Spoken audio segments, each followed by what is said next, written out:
श्रावण मास के इस प्रातः काल में आप सबका स्वागत है। इस समय हम शिव पुराण की कथा का श्रवण कर रहे हैं। आप सब प्रतिदिन पूर्ण श्रद्धा से भगवान शिव की इस शिव पुराण कथा का श्रवण कर रहे हैं। इससे अवश्य ही आपको भगवान शिव की विशेष कृपा प्राप्त होगी। तो चलिए आज के इस शिव महापुराण कथा के अध्याय का आरंभ करते हैं। आज से हम रुद्र संहिता के द्वितीय खंड का आरंभ करेंगे, जिसका नाम है सती खंड। नारद मुनि ने कहा, हे महाभाग, आपके मुखारविंद से मंगल कारिणी शंभु कथा सुनते सुनते मेरा मन भर नहीं रहा है, इसलिए मुझसे भगवान शिव का संपूर्ण शुभ चरित्र और सुनाइए। हे ब्रह्मदेव, मैं सती की कीर्ति से युक्त शिव का दिव्य चरित्र सुनना चाहता हूँ। शोभाशालिनी सती किस प्रकार दक्ष पत्नी के गर्भ से उत्पन्न हुई, कैसे उनका महादेव जी के साथ विवाह हुआ, पूर्व काल में दक्ष के प्रति रोष होने के कारण सती ने अपने शरीर का त्याग कैसे किया, फिर वो हिमालय की कन्या कैसे बनी, कामदेव का नाश करने वाले भगवान शंकर के आधे शरीर में वे किस प्रकार स्थान पा सकी, इन सभी बातों के विषय में आप मुझे सुनाइए। नारद मुनि का प्रश्न सुनकर ब्रह्मा जी कहते हैं, हे मुने, देवी सती और भगवान शिव का शुभ यश परम पावन, दिव्य और गोपनीय से भी गोपनीय है। अब मैं आपको उसका श्रवण करवाता हूँ, ध्यान से सुनिए। पूर्व काल में भगवान शिव निर्गुण, निर्विकल्प, सत और असत से विलक्षण स्वरूप में प्रतिष्ठित थे। उसके बाद वे सगुण और शक्तिमान होकर विशिष्ट रूप धारण करके स्थापित हुए। उनके साथ भगवती उमा विराजमान थी। उनके मन में कोई विकार नहीं था। वे अपने परात्पर स्वरूप में प्रतिष्ठित थे। दक्ष आदि प्रजापतियों और देव शिरोमणियों की सृष्टि करने के बाद मैं अत्यंत प्रसन्न हुआ और अपने आप को सबसे अधिक श्रेष्ठ मानने लगा। हे मुने, जब मरीचि, अत्रि, पुलस्त्य, पुलह, अंगिरा, क्रतु, वशिष्ठ, नारद, दक्ष और भृगु इन महान प्रभावशाली मानस पुत्रों को मैंने उत्पन्न कर दिया, तब मेरे हृदय से अत्यंत मनोहर रूप वाली एक सुंदरी नारी उत्पन्न हुई। उसका नाम संध्या था। वो दिन में क्षीण हो जाती, लेकिन सायं काल में उसका रूप और सौंदर्य खिल उठता था।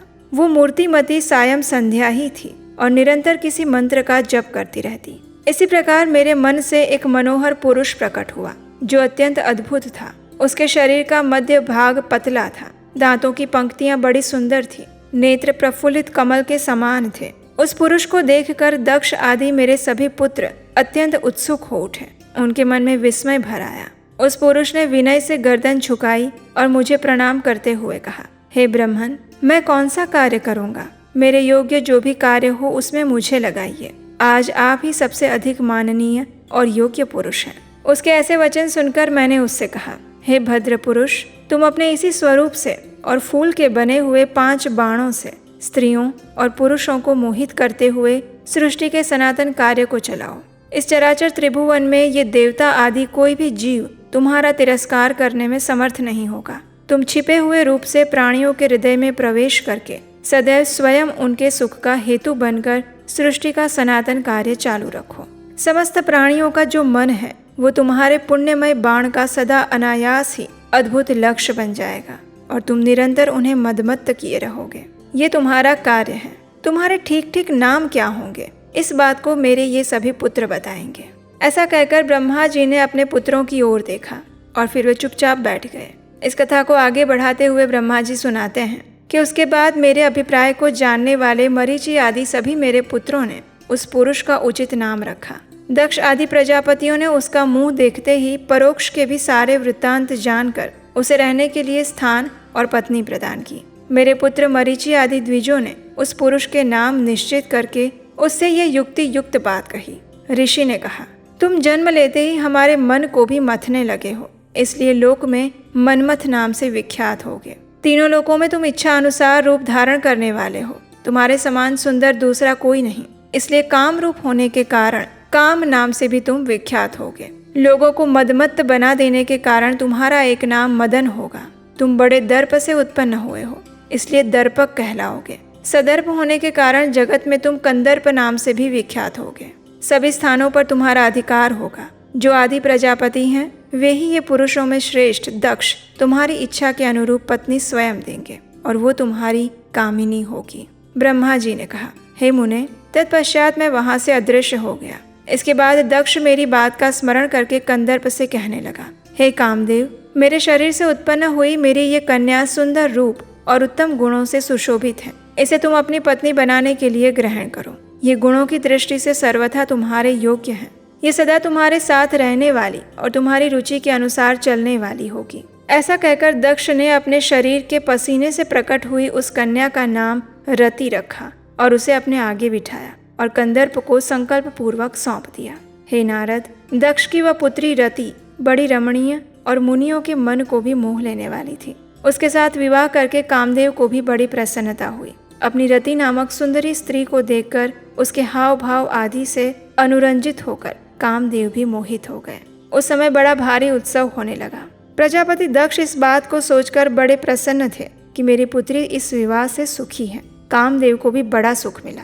दक्ष कन्या रति भी कामदेव को पाकर बहुत प्रसन्न हुई। ब्रह्मा जी का ये कथन सुनकर मुनि श्रेष्ठ नारद मन ही मन बड़े प्रसन्न हुए। भगवान शंकर का स्मरण करके हर्षपूर्वक कहने लगे, आपने चंद्रमौली शिव की ये अद्भुत लीला कही है। अब मैं ये जानना चाहता हूँ कि विवाह के बाद कामदेव प्रसन्नता पूर्वक अपने स्थान चले गए। दक्ष भी अपने घर गए। आप और आपके मानस पुत्र भी अपने अपने धाम में चले गए। तब पितरों को उत्पन्न करने वाली ब्रह्मा कुमारी संध्या कहाँ गई? उसने क्या किया? किस पुरुष के साथ उसका विवाह हुआ? ये सब कुछ बताइए। इसके उत्तर में ब्रह्मा जी कहते हैं, हे मुने, संध्या का वो सारा शुभ चरित्र सुनो, जिसे सुनकर समस्त कामिनियाँ सदा के लिए सती साध्वी हो सकती है। वो संध्या जो पहले मेरी मानस पुत्री थी, तपस्या करके अपने शरीर को त्याग कर मुनि श्रेष्ठ मेधातिथि की बुद्धिमती पुत्री होकर अरुंधति के नाम से विख्यात हुई। उत्तम व्रत का पालन करके उस देवी ने ब्रह्मा, विष्णु और महेश्वर के कहने से श्रेष्ठ व्रतधारी महात्मा वशिष्ठ को अपना पति चुना। वो सबकी वंदनीय और पूजनीय श्रेष्ठ पतिव्रता के रूप में विख्यात हुई। तब नारद मुनि पूछते हैं, हे ब्रह्मा जी, संध्या ने कैसे, किस लिए और कहाँ तप किया? ब्रह्मा, विष्णु और शिव इन तीनों देवताओं के बताए हुए श्रेष्ठ व्रतधारी महात्मा वशिष्ठ को उसने किस प्रकार अपना पति बनाया, ये सभी बताइए। तब ब्रह्मा जी कहते हैं, हे मुने, संध्या के मन में एक बार सकाम भाव आ गया था।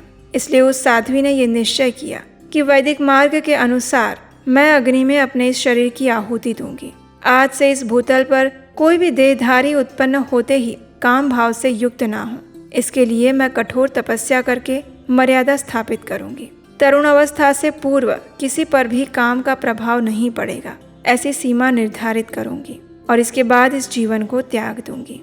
ऐसा विचार करके संध्या चंद्रभाग नामक श्रेष्ठ पर्वत पर चली गई, जहाँ से चंद्रभागा नदी का उदय हुआ है। मन में तपस्या का दृढ़ निश्चय लेकर संध्या को श्रेष्ठ पर्वत पर गई हुई जानकर मैंने अपने पास बैठे हुए वेद वेदांगों के विद्वान अपने योगी पुत्र वशिष्ठ से कहा, बेटा वशिष्ठ, मनस्विनी संध्या तपस्या की अभिलाषा से चंद्रभाग नामक पर्वत पर गई है। तुम जाओ और उसे विधि पूर्वक दीक्षा दो। वो तपस्या के भाव को नहीं जानती, इसलिए जिस प्रकार तुम्हारे यथोचित उपदेश से उसे अभिष्ट लक्ष्य की प्राप्ति हो सके वैसा करो। हे नारद, मैंने दया पूर्वक जब वशिष्ठ को इस प्रकार आज्ञा दी तब उन्होंने कहा, जैसी आपकी इच्छा। इतना कहकर वे तेजस्वी ब्रह्मचारी के रूप में संध्या के पास गए। चंद्रभाग पर्वत पर एक देव सरोवर है जो जलाशय उचित गुणों से परिपूर्ण है और मान सरोवर के समान शोभा पाता है। वशिष्ठ ने उस सरोवर को देखा। उसके तट पर बैठी हुई संध्या पर भी दृष्टिपात किया। चंद्रभाग पर्वत पर सरोवर के किनारे बैठी हुई संध्या को देखकर वशिष्ठ ऋषि ने कहा, हे भद्रे, आप इस निर्जन पर्वत पर किस लिए आई हैं? किसकी पुत्री हैं? आपने यहाँ क्या करने का विचार किया है? कृपया ये सब बताइए। महात्मा वशिष्ठ की बात सुनकर संध्या ने उन महात्मा की ओर देखा। वे अपने तेज से प्रज्वलित अग्नि के समान प्रकाशित हो रहे थे। मस्तक पर जटा धारण किए थे और ब्रह्मचर्य देह धारण कर रहे थे। तब संध्या ने उन तपोधन को प्रणाम किया और फिर कहने लगी, हे ब्रह्मन, मैं ब्रह्मा जी की पुत्री हूँ। मेरा नाम संध्या है और मैं तपस्या करने के लिए इस निर्जन पर्वत पर आई हूँ। अगर आप मुझे उपदेश देना उचित समझते हैं तो मुझे तपस्या की विधि बताइए। मैं यही करना चाहती हूँ। मैं तपस्या के भाव को, उसके करने के नियम को बिना जाने ही तपोवन में आ गई हूँ, इसलिए चिंता से सूखी जा रही हूँ। संध्या की ये बात सुनकर ब्रह्मवेत्ताओं में श्रेष्ठ वशिष्ठ ऋषि ने, जो स्वयं सारे कार्यों के ज्ञाता थे, उन्होंने और कोई बात नहीं पूछी। फिर उन्होंने भगवान शिव का स्मरण करके इस प्रकार कहा, हे शुभानने, जो सबसे महान और उत्कृष्ट तेज हैं, जो उत्तम और महान तप है, जो सबके परम आराध्य परमात्मा है, उन भगवान शंभु को तुम हृदय में धारण करो। मंत्र से देवेश्वर शंभु की आराधना करो, उसे तुम्हें सब कुछ मिल जाएगा और इसमें कोई संशय नहीं। ओम नमः शंकराय ओम। इस मंत्र का निरंतर जप करते हुए मौन तपस्या आरंभ करो और जो मैं नियम बताता हूँ उसका पालन करो। तुम्हें मौन रहकर ही स्नान करना होगा। मौन आलंबन पूर्वक ही महादेव जी की पूजा करनी होगी। प्रथम 2 बार छठे समय में तुम केवल जल का पूर्ण आहार कर सकती हो। जब तीसरी बार छठा समय आए तब केवल उपवास किया करो। इस प्रकार तपस्या की समाप्ति तक छठे काल में जलाहार और उपवास की क्रिया करना। इस प्रकार की जाने वाली मौन तपस्या ब्रह्मचर्य का फल देने वाली और संपूर्ण अभिष्ट मनोरथों को पूर्ण करने वाली होती है। यह सत्य है और उसमें कोई संशय नहीं। अपने चित्त में ऐसा शुभ उद्देश्य लेकर शंकर भगवान का चिंतन करो। वे प्रसन्न होने पर तुम्हें अवश्य ही अभिष्ट फल देंगे। इस प्रकार कहकर वशिष्ठ ऋषि वहां से चले गए। और इस कथा को आगे बढ़ाते हुए ब्रह्मा जी कहते हैं, मेरे पुत्रों में श्रेष्ठ महाप्राज्ञ नारद तपस्या के नियम का उपदेश देकर जब वशिष्ठ जी अपने घर चले गए, तब उस तपस्या के विधान को समझकर संध्या मन ही मन प्रसन्न हुई। वो तपस्विनी के योग्य वेश बनाकर बृहल लोहित सरोवर के तट पर तपस्या करने लगी। उसने भगवान शिव में अपने चित्त को लगा दिया और एकाग्र मन से बड़ी भारी तपस्या करने लगी। और इस प्रकार 4 युग बीत गए। तब भगवान शिव उसकी तपस्या से संतुष्ट हुए, प्रसन्न हुए और बाहर भीतर तथा आकाश में अपने स्वरूप का दर्शन कराकर जिस रूप का वो चिंतन करती थी, उसी रूप से उनकी आंखों के सामने प्रकट हुए। जब संध्या ने अपने समक्ष खड़े प्रभु शिव को देखा तो वो अत्यंत आनंद में निमग्न हो गई। वो सोचने लगी कि मैं भगवान हर से क्या कहूँ, किस प्रकार उनकी स्तुति करूँ। इसी चिंता में पड़कर उसने अपने दोनों नेत्र बंद कर लिए। दोनों नेत्र बंद कर लेने पर भगवान शिव ने उसके हृदय में प्रवेश किया और फिर उसे दिव्य दृष्टि प्रदान की। जब उसे दिव्य ज्ञान, दिव्य दृष्टि और दिव्य वाणी प्राप्त हो गई, तब वो कठिनाई से ज्ञात होने वाले जगदीश्वर शिव को प्रत्यक्ष देखकर उनकी स्तुति करने लगी। स्तुति करते हुए उसने कहा, जो निराकार और परम ज्ञान गम्य है, जो न तो स्थूल है न सूक्ष्म है और न ही उच्च है, तथा जिनके स्वरूप का योगी जन अपने हृदय के भीतर चिंतन करते हैं, उन्हीं लोक सृष्टा आप भगवान शिव को नमस्कार है।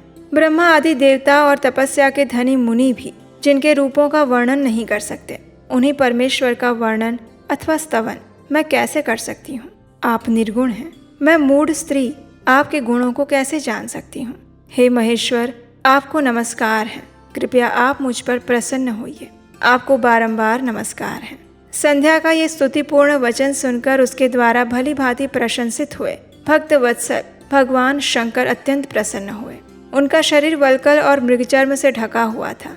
उन्होंने संध्या से कहा, हे भद्रे, मैं तुम्हारी इस उत्तम तपस्या से बहुत प्रसन्न हूँ। तुम्हारे इस स्तवन से भी मुझे बड़ा संतोष प्राप्त हुआ है। अतः इस समय अपनी इच्छा के अनुसार कोई वर मांगो, जिस वर से तुम्हें प्रयोजन हो और जो तुम्हारे मन में हो, उसे मैं यहाँ अवश्य पूर्ण करूँगा। भगवान शिव की बात सुनकर संध्या ने कहा, हे महेश्वर, अगर आप मुझे प्रसन्नता पूर्वक वर देना चाहते हैं, अगर मैं वर पाने के योग्य हूँ, अगर पाप से शुद्ध हो गई हूँ, तो हे देव, इस समय आप मेरी तपस्या से प्रसन्न हैं, तो मेरा मांगा हुआ ये पहला वर सफल करें। इस आकाश में पृथ्वी आदि किसी भी स्थान में जो भी प्राणी हैं, वे सबके सब जन्म लेते ही काम भावना से युक्त ना हो जाएं।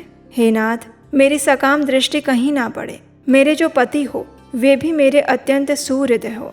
पति के अतिरिक्त जो भी पुरुष मुझे सकाम भाव से देखे, उसके पुरुषत्व का नाश हो जाए, वो तत्काल नपुंसक हो जाए। निष्पाप संध्या का ये वचन सुनकर भगवान शंकर ने कहा, हे देवी, तुमने जो जो वर मांगा है वो सब तुम्हारी तपस्या से संतुष्ट होकर मैंने दे दिया। प्राणियों के जीवन में मुख्यतः 4 अवस्थाएं होती है। पहली शैशव अवस्था, दूसरी कौमार अवस्था, तीसरी यौवन अवस्था और चौथी वृद्धावस्था। तीसरी अवस्था प्राप्त होने पर देहधारी जीव काम भावना से युक्त होंगे। कभी कभी दूसरी अवस्था के अंतिम भाग में ही प्राणी सकाम हो जाएंगे। तुम्हारी तपस्या के प्रभाव से मैंने जगत में सकाम भाव के उदय की ये मर्यादा स्थापित कर दी है, जिससे देहधारी जीव जन्म लेते ही काम आसक्त नहीं होगा। तुम भी इस लोक में वैसे दिव्य सती भाव को प्राप्त करो, जैसा तीनों लोकों में दूसरी किसी भी स्त्री के लिए संभव नहीं। पाणी ग्रहण करने वाले पति के सिवा जो कोई भी पुरुष सकाम होकर तुम्हारी ओर देखेगा, वो तत्काल नपुंसक होकर दुर्बलता को प्राप्त करेगा। तुम्हारे पति महान तपस्वी और दिव्य रूप से संपन्न एक महाभाग महर्षि होंगे जो तुम्हारे साथ 7 कल्पों तक जीवित रहेंगे। तुमने मुझसे जो जो वर मांगे थे वे सब मैंने पूर्ण कर दिए। अब मैं तुम्हें दूसरी एक बात बताता हूँ, ध्यान से सुनो, जो पूर्व जन्म से संबंध रखती है। तुमने पहले से ही ये प्रतिज्ञा कर रखी है कि मैं अग्नि में अपने शरीर को त्याग दूंगी। उस प्रतिज्ञा को सफल करने के लिए मैं तुम्हें एक उपाय बताता हूँ। मुनिवर मेधा तिथि का एक यज्ञ चल रहा है जो 12 वर्षों तक चालू रहने वाला है। उसमें अग्नि पूर्णतया प्रज्वलित है। तुम बिना विलंब किए उसी अग्नि में अपने शरीर का उत्सर्ग कर दो। इसी पर्वत की उपत्यका में चंद्रभागा नदी के तट पर तापस आश्रम में मुनिवर मेधा तिथि महायज्ञ कर रहे हैं। तुम वहां जाओ, मुनि तुम्हें वहां देख नहीं पाएंगे। मेरी कृपा से तुम मुनि की अग्नि से प्रकट हुई पुत्री हो जाओगी। तुम्हारे मन में जिस किसी स्वामी को प्राप्त करने की इच्छा हो उसे हृदय में धारण करके उसी का चिंतन करते हुए तुम अपने शरीर को उस यज्ञ की अग्नि में होम देना। हे संध्या, जब तुम इस पर्वत पर 4 युगों तक के लिए कठोर तपस्या कर रही थी, उन्हीं दिनों में उस चतुर्युगी का सतयुग बीत जाने पर त्रेता के प्रथम भाग में प्रजापति दक्ष की बहुत सारी कन्याएं हुई। उन्होंने अपनी उन सुशील कन्याओं का यथायोग्य वरों के साथ विवाह करवा दिया। उनमें से 27 कन्याओं का विवाह उन्होंने चंद्रमा के साथ किया है। चंद्रमा अन्य सभी पत्नियों को छोड़कर केवल रोहिणी से ही प्रेम करने लगे और इस कारण क्रोध से भरे हुए दक्ष ने जब चंद्रमा को श्राप दिया तब समस्त देवता तुम्हारे पास आए। लेकिन हे संध्या, तुम्हारा मन तो मुझ में लगा हुआ था, अतः तुमने ब्रह्मा जी के साथ आए हुए उन देवताओं पर दृष्टिपात नहीं किया। तब ब्रह्मा जी ने आकाश की ओर देखकर और चंद्रमा पुनः अपने स्वरूप को प्राप्त करे इस उद्देश्य को मन में रखकर उन्हें श्राप से छुड़ाने के लिए एक नदी की सृष्टि की थी जो चंद्र या चंद्रभागा नदी के नाम से विख्यात हुई। चंद्रभागा के प्रादुर्भाव काल में ही महर्षि मेधा तिथि यहाँ उपस्थित हुए। तपस्या के द्वारा उनकी समानता करने वाला कोई नहीं है और ना कोई होगा। उन्होंने दीर्घ काल तक चलने वाले ज्योतिष्टोम नामक यज्ञ का आरंभ किया है। उसमें अग्निदेव पूर्ण रूप से प्रज्वलित हो रहे हैं। उसी आग में तुम अपने शरीर को डाल दो और परम पवित्र हो जाओ। ऐसा करने से इस समय तुम्हारी ये प्रतिज्ञा पूर्ण हो जाएगी। इस प्रकार संध्या को उपदेश देकर भगवान शिव वहां से चले गए और फिर ब्रह्मा जी इस कथा को आगे सुनाते हुए कहते हैं, हे नारद, जब वरदान देकर भगवान शंकर वहां से अंतर्ध्यान हो गए तब संध्या भी उसी स्थान पर गई जहाँ मुनि मेधा तिथि यज्ञ कर रहे थे। भगवान शंकर की कृपा से कोई उसे नहीं देख पाया। उसने उस तेजस्वी ब्रह्मचारी का स्मरण किया जिसने उसके लिए तपस्या की विधि का उपदेश दिया था। संध्या अपने को तपस्या का उपदेश देने वाले उन्हीं ब्रह्मचारी ब्राह्मण वशिष्ठ को पति रूप में प्राप्त करने की इच्छा मन में रखकर उस महायज्ञ में प्रज्वलित अग्नि के पास गई और बड़े हर्ष के साथ उस अग्नि में प्रविष्ट हो गई।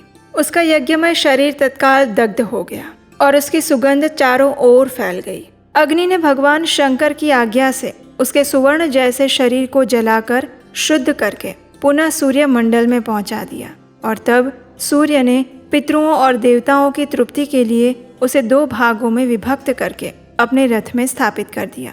उसके शरीर का ऊपरी भाग प्रातः संध्या हुआ जो दिन और रात के बीच में पड़ने वाली आदि संध्या है, और उसके शरीर का शेष भाग सायं संध्या हुआ जो दिन और रात्रि के मध्य में होने वाली अंतिम संध्या है। सायं संध्या सदा ही पितरों को प्रसन्नता प्रदान करने वाली होती है। सूर्योदय से पहले जब अरुणोदय होता है, यानी कि प्राची के क्षितिज में जब लालिमा छा जाती है, तब प्रातः संध्या प्रकट होती है और वो देवताओं को प्रसन्न करने वाली है।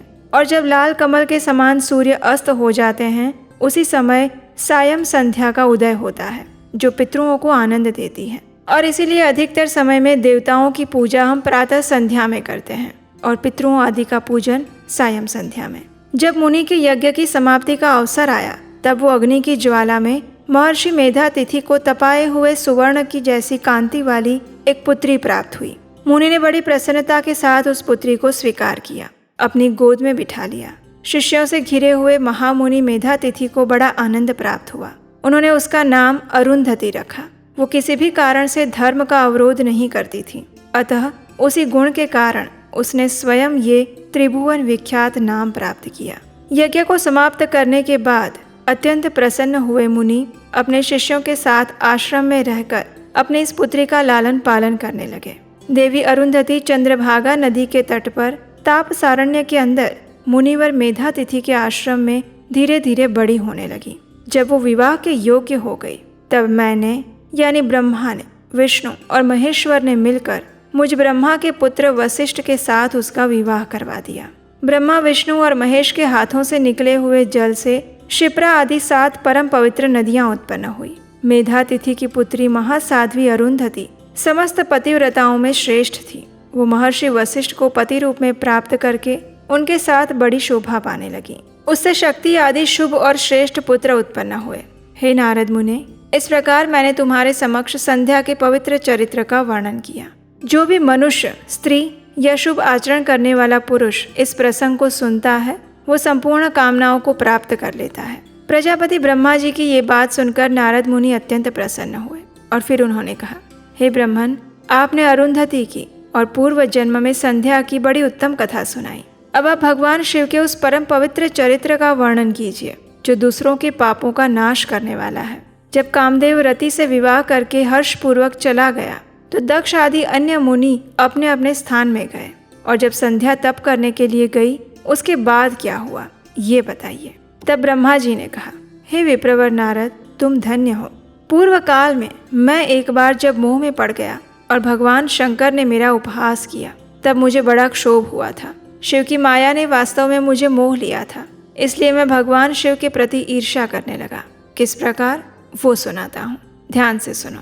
मैं उस स्थान पर गया जहाँ दक्षराज मुनि उपस्थित थे। वहीं पर रति के साथ कामदेव भी था। उस समय मैंने बड़ी प्रसन्नता के साथ दक्ष और दूसरे पुत्रों को संबोधित करके वार्तालाप आरंभ किया। उस समय मैंने कहा, हे पुत्रों, तुम्हें ऐसा प्रयत्न करना चाहिए जिससे महादेव जी किसी कमनीय कांति वाली स्त्री का पाणी ग्रहण करें। इसके बाद मैंने भगवान शिव को मोहित करने का भार रति सहित कामदेव को सौंपा। कामदेव ने मेरी आज्ञा मानकर कहा, हे प्रभु, सुंदरी स्त्री ही मेरा अस्त्र है, अतः शिवजी को मोहित करने के लिए किसी नारी की सृष्टि कीजिए। अब ये सुनकर मैं चिंता में पड़ गया और लंबी सांस खींचने लगा। मेरे उस निश्वास से राशि राशि पुष्पों से विभूषित वसंत का प्रादुर्भाव हुआ। वसंत और मलया नील ये दोनों मदन के सहायक बने। इनके साथ जाकर कामदेव ने वामदेव को मोहने की बारंबार चेष्टा की, लेकिन उसे सफलता नहीं मिली। जब वो निराश होकर लौट आया तब उसकी बात सुनकर मुझे बड़ा दुख हुआ। उस समय मेरे मुख से जो निश्वास वायु चली उससे मार गणों की उत्पत्ति हुई। उन्हें मदन की सहायता के लिए आदेश देकर मैंने पुनः शिवजी के पास भेजा, लेकिन महान प्रयत्न करने के बाद भी वे भगवान शिव को मोह में नहीं डाल पाए। कामदेव सपरिवार वापस लौट आए। उसके बाद मैं मन में ही विचार करने लगा कि भगवान शिव जो सदा योग परायण हैं, वो किसी स्त्री को अपनी सधर्मिणी बनाना कैसे स्वीकार करेंगे। इस प्रकार सोचते हुए मैंने भक्ति भाव से भगवान श्री हरि का स्मरण किया। मैंने दीन वचनों से युक्त स्तोत्रों द्वारा उनकी स्तुति की। मेरी स्तुति को सुनकर वे प्रकट हुए। उन्हें देखकर मैंने बार बार उनकी स्तुति की। मेरे स्तोत्रों को सुनकर वे प्रसन्न हुए और मुझसे कहने लगे, हे लोक सृष्टा ब्रह्मन, आपने किस लिए आज मेरा स्मरण किया है, किस निमित्त से ये स्तुति की है, उसे मेरे सामने इस समय कहो। तब मैंने उनसे कहा, हे केशव, अगर भगवान शिव किसी तरह पत्नी को ग्रहण कर ले तो मैं सुखी हो जाऊंगा। मेरा अंतःकरण का सारा दुख दूर हो जाएगा, इसलिए मैं आपके पास आया हूँ। ये सुनकर भगवान मधुसूदन हंस पड़े और फिर उन्होंने मेरा हर्ष बढ़ाते हुए मुझसे कहा, हे विधातः, तुम मेरा वचन सुनो। ये तुम्हारे भ्रम का निवारण करने वाला है। शिव ही सबके कर्ता, भर्ता और हर्ता है। वे परात्पर हैं, सृष्टि पालन और संहार के कर्ता, तीनों गुणों को आश्रय देने वाले। वे नित्य योग परायण, लोकेश्वर और सदा दीन वत्सल है। तुम उनकी शरण में जाओ, उनका भजन करो, वही तुम्हारा कल्याण करेंगे। अगर तुम्हारे मन में ये विचार है कि शंकर पत्नी का पाणी ग्रहण करें तो शिवा को प्रसन्न करने के उद्देश्य से शिव का स्मरण करते हुए उत्तम तपस्या करो।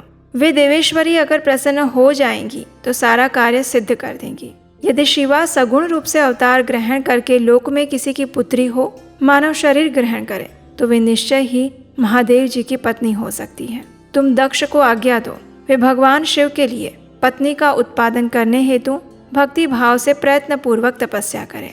शिवा और शिव दोनों को भक्त के अधीन जानना चाहिए।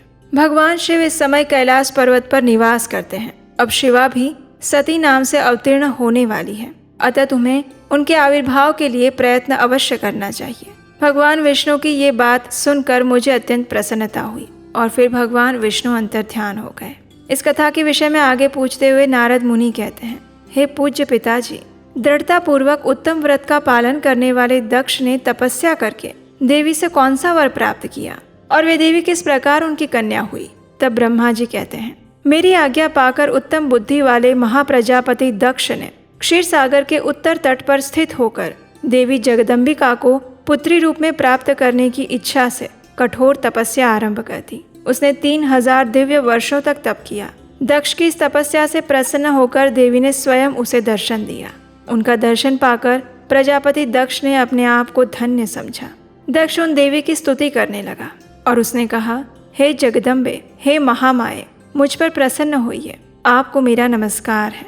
जब दक्ष ने इस प्रकार स्तुति की तो महेश्वरी शिवा ने उनके अभिप्राय को जान लिया और फिर उसने कहा, हे दक्ष, तुम्हारी इस उत्तम भक्ति से मैं प्रसन्न हूँ, अपना मनोवांछित वर मांगो।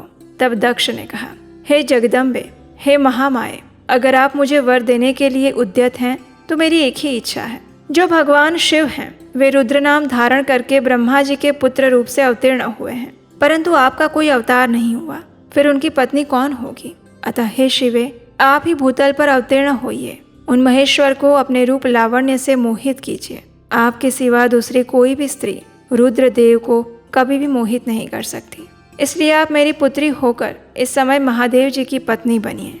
ये केवल मेरे ही स्वार्थ की बात हो ऐसा नहीं सोचना चाहिए, इसमें मेरे साथ संपूर्ण जगत का भी कल्याण है। प्रजापति दक्ष का ये वचन सुनकर जगदम्बिका शिवा हंस पड़ी।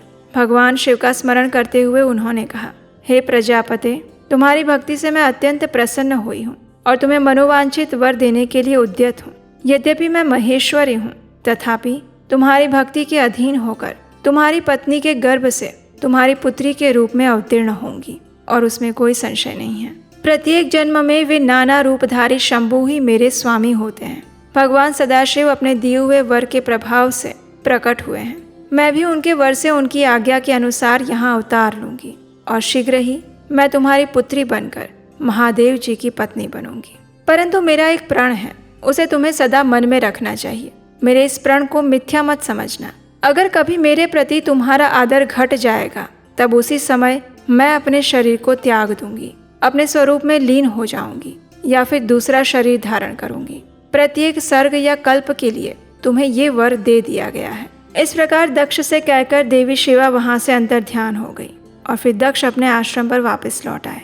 वे ये सोचकर प्रसन्न थे कि देवी शिवा मेरी पुत्री होने वाली है। हे नारद, प्रजापति दक्ष अपने आश्रम पर जाकर मेरी आज्ञा पाकर अनेक प्रकार की मानसिक सृष्टि करने लगे। उस प्रजा सृष्टि को बढ़ती हुई ना देखकर प्रजापति दक्ष ने एक समय मुझे कहा, हे ब्रह्मन, मैंने जितने जीवों की सृष्टि की थी वे सब उतने ही रह गए हैं।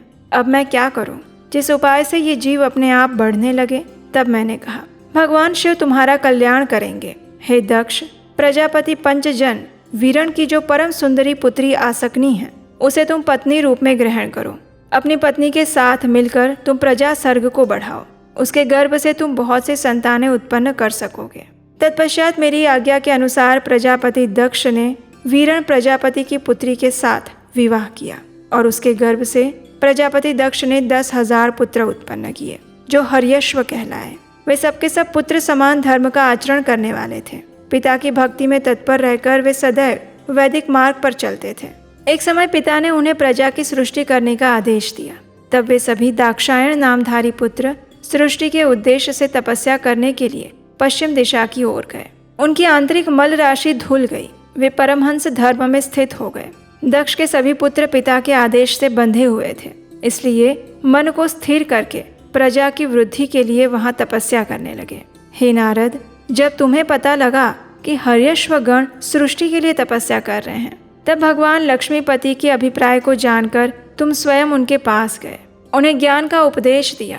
वे सब के सब बड़े बुद्धिमान थे और तुम्हारा वचन सुनकर उन्होंने विचार किया कि जो उत्तम शास्त्र रूपी पिता के निवृत्ति परक आदेश को नहीं समझता, वो केवल रज और आदि गुणों पर विश्वास करने वाला पुरुष है। वो सृष्टि निर्माण का कार्य कैसे आरंभ कर सकता है? इस प्रकार निश्चय करके वे सभी 10,000 पुत्र तुम्हें नारद को प्रणाम करके तुम्हारी परिक्रमा करके ऐसे पथ पर चले गए जहाँ से कोई वापस नहीं आता। हे नारद, तुम भगवान शंकर के मन हो, तुम्हारे मन में कोई विकार नहीं। क्योंकि तुम सदा महेश्वर की मनोवृत्ति के अनुसार कार्य करते हो और तुम भगवान विष्णु के प्रिय भक्त हो। जब बहुत समय बीत गया और मेरे पुत्र प्रजापति दक्ष को इस बात का पता लगा कि तुम्हारे उपदेश से शिक्षा पाकर उसके सभी पुत्र नष्ट हो गए हैं, तपस्या के लिए चले गए हैं, उस समय उन्हें बड़ा दुख हुआ और वो बार बार कहने लगा, उत्तम संतानों का पिता होना शोक का ही स्थान है, क्योंकि श्रेष्ठ पुत्रों के बिछुड़ जाने से पिता को कष्ट होता है। इस प्रकार दक्ष शोक करने लगा। तब मैंने उसे अत्यंत प्रेम से समझाया, दैव का विधान समझाया और उसे शांत किया। तत्पश्चात उसने असग्नि के गर्भ से शबलाश्व नाम के एक सहस्त्र पुत्र उत्पन्न किए। पिता का आदेश पाकर वे सभी पुत्र भी प्रजा सृष्टि के लिए वन में चले गए, तपस्या करने के लिए, जहाँ उनके सिद्धि को प्राप्त हुए बड़े भाई गए थे। नारायण सरोवर के जल का स्पर्श होने मात्र से उनके सारे पाप नष्ट हो गए। जप करते हुए वहां पर वे भारी तपस्या करने लगे। उन्हें देखकर पहले की ही भांति ईश्वरीय गति का स्मरण करते हुए तुम फिर से उनके पास गए और उनको भी वही बातें कहने लगे जो उनके भाइयों से कही थी। इसलिए तुमने भी उनको भाइयों का ही मार्ग दिखाया। इसलिए वो सब भी अपने बड़े भाइयों के पथ पर ऊर्ध्व गति को प्राप्त हो गए। पुत्र दक्ष को ये देखकर बड़ा विस्मय हुआ और वो मन ही मन दुखी हुए और फिर दक्ष ने तुम पर बहुत क्रोध किया। उस दक्ष ने तुम्हें अत्यंत कठोर वचन सुनाए और तुम्हें श्राप दिया। हे नारद, बारंबार मेरा अमंगल करने के कारण आज से तीनों लोकों में विचरते हुए तुम्हारा पैर कहीं भी स्थिर नहीं रहेगा। कहीं भी ठहरने के लिए सुस्थिर कोई भी स्थान तुम्हें प्राप्त नहीं होगा। हे नारद, हालांकि तुम साधु पुरुषों द्वारा सम्मानित हो और उस समय दक्ष ने शोकवश तुम्हें श्राप दिया था। वो ईश्वर की इच्छा को नहीं समझ सका था। शिव की माया ने उसे अत्यंत मोहित कर दिया था, लेकिन तुम धीर गंभीर थे। तुमने उस श्राप को चुपचाप ग्रहण कर लिया। तुम्हारे चित्त में विकार नहीं आया और यही ब्रह्म भाव है। उस समय दक्ष के ऐसे वर्ताव को देखकर मैं तुरंत वहां गया। मैंने दक्ष के साथ तुम्हारा सुंदर स्नेहपूर्ण संबंध पुनः स्थापित करवाया। तुम दोनों मेरे पुत्र हो। इस प्रकार दक्ष को आश्वासन देकर मैं फिर वापस आ गया। उसके बाद दक्ष ने मेरी आज्ञा से अपनी पत्नी के गर्भ से 60 सुंदर कन्याओं को जन्म दिया और फिर धर्म आदि के साथ उन सबका विवाह करवाया। दक्ष ने अपनी 10 कन्याएं विधि पूर्वक धर्म को दी। 13 कन्याएं कश्यप मुनि के साथ विवाहित करवाई। 27 कन्याओं का विवाह चंद्रमा के साथ किया। भूत, अंगिरा, कृशाश्व को उन्होंने 2-2 कन्याएं दी। शेष 4 कन्याओं का विवाह ताक्षर्य या अरिष्ट नेमि के साथ किया। इन सबकी संतान परंपराओं से तीनों लोक भर गए, अतः विस्तार भय से उनका वर्णन नहीं किया जा सकता। कुछ लोग शिवा या सती को दक्ष की ज्येष्ठ पुत्री बताते हैं, दूसरे लोग उन्हें मझली पुत्री कहते हैं और कुछ लोग सबसे छोटी पुत्री मानते हैं। कल्प भेद से ये तीनों ही मत उचित हैं। तत्पश्चात अपनी पत्नी के साथ प्रजापति दक्ष ने देवी जगदम्बिका का ध्यान किया, बार बार प्रार्थना की और इससे देवी शिवा संतुष्ट हुई और मन ही मन विचार किया कि अब मैं वीरिणी के गर्भ से अवतार लूंगी। ऐसा करके वे जगदम्बा दक्ष के हृदय में निवास करने लगी। उस समय दक्ष की बड़ी शोभा हुई। फिर उत्तम मुहूर्त देखकर दक्ष ने अपनी पत्नी में प्रसन्नता पूर्वक गर्भाधान संस्कार किया और तब दयालु शिवा दक्ष पत्नी के चित्त में निवास करने लगी। जब 9 महीने बीत गए तब लौकिक गति का निर्वाह कराकर 10वें महीने के पूर्ण होने पर चंद्रमा आदि ग्रहों तथा ताराओं की अनुकूलता से युक्त सुखद मुहूर्त में देवी शिवा शीघ्र ही अपनी माता के सामने प्रकट हुई। उनके अवतार लेते ही प्रजापति दक्ष बड़े प्रसन्न हुए। उन्हें महान तेज से दैदीप्यमान देखकर उनके मन में विश्वास हो गया कि साक्षात शिवा देवी प्रकट हुई हैं। उस समय सभी मांगलिक चिन्ह दिखाई देने लगे। आकाश से पुष्प वर्षा हुई, मेघ जल बरसाने लगे, दिव्य शंखनाद और गायन नृत्यन होने लगा और फिर दक्ष ने विनम्र भाव से उनकी स्तुति की। और इस प्रकार सती के रूप में अब देवी धीरे धीरे बड़ी हो रही थी। मंगलमयी सती जब बाल्य उचित सुंदर गीत गाती तब स्थाणु, हर एवं रुद्र नाम लेकर स्मर शत्रु शिव का स्मरण किया करती थी। हे नारद, एक दिन मैंने तुम्हारे साथ जाकर पिता के पास खड़ी हुई सती को देखा। उसके पिता ने मुझे नमस्कार करके तुम्हारा भी सत्कार किया। ये देखकर सती ने मुझको और तुम्हें भी प्रणाम किया। तत्पश्चात मैंने उस विनयशीला बालिका से कहा, सती, जो केवल तुम्हें ही चाहते हैं और तुम्हारे मन में भी एकमात्र जिनकी कामना है, उन्हीं सर्वज्ञ जगदीश्वर महादेव जी को तुम पति रूप में प्राप्त करो। वे ही भगवान शिव तुम्हारे पति हो। वे तुम्हारे ही योग्य हैं, दूसरे के नहीं। इस प्रकार सती से कहकर मैं दक्ष के घर में देर तक रहा। फिर उनसे विदा लेकर मैं और तुम दोनों अपने अपने स्थान चले गए। बाल्यावस्था बिताकर किंचित युवावस्था को प्राप्त हुई सती अब अत्यंत तेज और शोभा से संपन्न हो गई थी। लोकेश दक्ष ने देखा कि सती के शरीर में युवावस्था के लक्षण प्रकट होने लगे हैं। तब उसके मन में चिंता हुई कि मैं महादेव जी के साथ इनका विवाह कैसे करूं। सती स्वयं भी महादेव जी को पाने की प्रतिदिन अभिलाषा व्यक्त करती थी। अतः पिता के मनोभाव को समझकर वे माता के पास गई और अपनी माता से भगवान शिव को प्राप्त करने के लिए तपस्या करने की आज्ञा मांगी। माता की आज्ञा मिल गई और फिर वो दृढ़ता पूर्वक व्रत का पालन करने वाली सती ने घर पर ही उनकी आराधना आरंभ की। प्रत्येक मास में अलग अलग विधि विधान से वो महादेव जी की पूजा अर्चना करने लगी। सभी महीनों में सारे दिन सती शिव की आराधना में ही संलग्न रहती थी। इस प्रकार नंदा व्रत को पूर्ण रूप से समाप्त करके भगवान शिव में अनन्य भाव रखने वाली सती एकाग्र चित्त होकर बड़े प्रेम से भगवान शिव का ध्यान करने लगी और उसी में स्थित हो गई। इसी समय सभी देवता और ऋषि भगवान विष्णु और मुझे आगे करके सती की तपस्या देखने के लिए गए। वहां आकर देवताओं ने देखा सती मूर्तिमती दूसरी सिद्धि के समान लग रही थी। सभी देवतागण उसकी प्रशंसा करने लगे और फिर देवी को प्रणाम करके वे सभी देवता और मुनि गिरिश्रेष्ठ कैलाश पर्वत पर गए। सावित्री के साथ मैं और लक्ष्मी के साथ भगवान वासुदेव भी गए और फिर वहां जाकर हम सब ने भगवान शिव से प्रार्थना की, उनकी स्तुति की। और उसके बाद क्या हुआ ये हम जानेंगे हमारी इस शिव पुराण कथा की अगली कड़ी में, आपके अपने चैनल उपदेशाष्टकम पर, कल प्रातःकाल। हरे कृष्णा।